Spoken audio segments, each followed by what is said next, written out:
I left while my father was still in the room, but not really looking at me. He had said it like a conclusion, not an insult, like something he had finally allowed himself to admit out loud. "You've ruined our lives. You're a burden." There wasn't a pause after. No one waited to see what I'd say. My mother was already in the kitchen, moving things around with more force than necessary, like she needed the sound to fill something.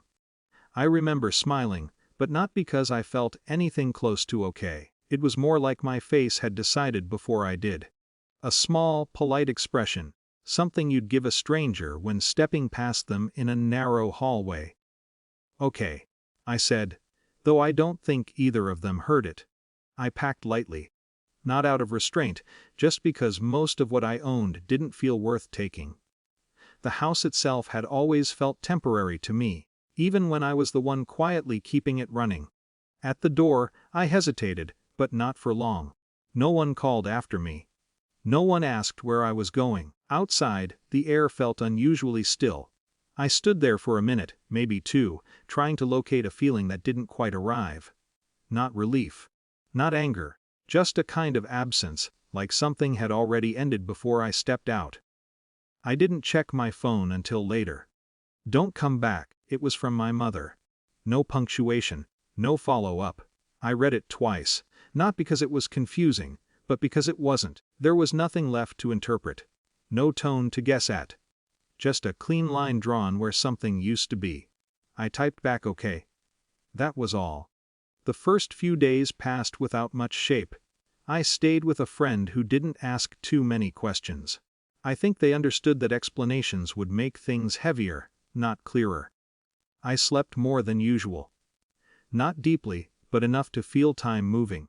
There was a quiet I wasn't used to, not the kind filled with tension or waiting, but the kind that didn't expect anything from me. No footsteps to anticipate, no conversations to brace for, and underneath that, something else began to settle. A realization not sudden but steady. I hadn't just left a home. I had stepped out of a system I had been maintaining without ever naming. Bills, accounts, due dates, small things, handled automatically. I never announced it. They never acknowledged it. It had simply become assumed. I didn't decide to stop. I just didn't continue. There was no message, no warning, no moment where I framed it as a choice.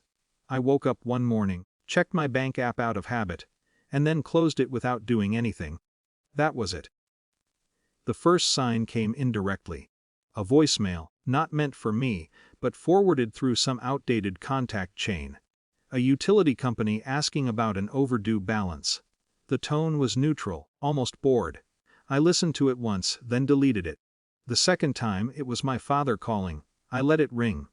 Then again, a few hours later. And again, the next morning. I watched the screen light up, his name sitting there like it belonged to a different version of my life. Eventually, I answered. There was no greeting. "What did you do?" he asked. His voice wasn't loud, it wasn't even angry. Just tight, like something had shifted and he hadn't caught up to it yet. "I didn't do anything," I said. A pause. "That's not possible." I didn't respond to that. There wasn't a version of the conversation where explaining would land cleanly. "You need to fix this," he said, more firmly now. "These things don't just stop." I almost smiled again, but this time it didn't reach my face. "They do," I said. "Too." The moment that changed everything didn't happen between us. It came through someone else. A landlord, or maybe a property manager. I never knew the exact title.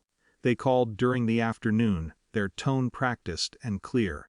"There seems to be some confusion regarding the payment history," they said. "We've reviewed the account." They explained it slowly, like they were used to situations unraveling in real time. Whose name was attached? Who had been making the payments? How long it had been consistent? There was no accusation in their voice.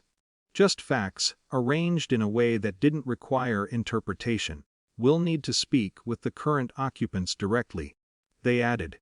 "But I wanted to clarify your position first." My position? It sounded formal, detached, accurate. "I understand," I said, and I did. After that the calls changed, not in frequency, but in tone. My mother's voice, when I finally answered one evening, was careful in a way I hadn't heard before. Not soft, not apologetic, just measured. "You could have said something," she said. I thought about that. All the times I had almost mentioned it. All the moments where it would have been easier to make it visible. But visibility hadn't been the agreement. There hadn't been an agreement at all. "I didn't think it mattered," I said. Another pause. Longer this time. "Well," she said, quieter now, "it does. We didn't resolve anything." There was no apology waiting behind the next sentence. No sudden shift into understanding. But something had changed. They weren't speaking to me the same way anymore. Not because they had decided to, but because they couldn't quite return to how it was before. The structure had been exposed, and once something is seen clearly, it doesn't fit back into its old shape. I still check my phone more than I need to. The calls have slowed, not stopped, just spaced out. When they come in, I don't feel that same pull to respond immediately. Not out of spite. Just because urgency no longer belongs to me. There's a steadiness in that, not victory, not even relief exactly. Just a quiet understanding that absence can carry weight too. And sometimes, it says everything that presence never could.